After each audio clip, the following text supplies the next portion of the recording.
अरे मैं हरिया, तू कहाँ है? मैं छत पे हूँ राजा। तो जरा नीचे आ जा। क्या बात है राजा? करे तू इंस्टाग्राम चलावेली का? हाँ हो मोरे राजा, बड़ा आवेला मजा। हिया, कमीनी, तू ये सब छोड़ दे। ऐसे कैसे मैं इंस्टाग्राम छोड़ दूं राजा? अभी टाइम है जाने मन, तू होश में आ जा।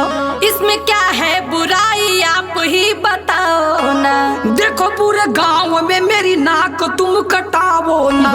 अरे राजा जी, इसमें पैसा बहुत मिलता है। तेरी वीडियो से कितनों का नियत बिगड़ता है।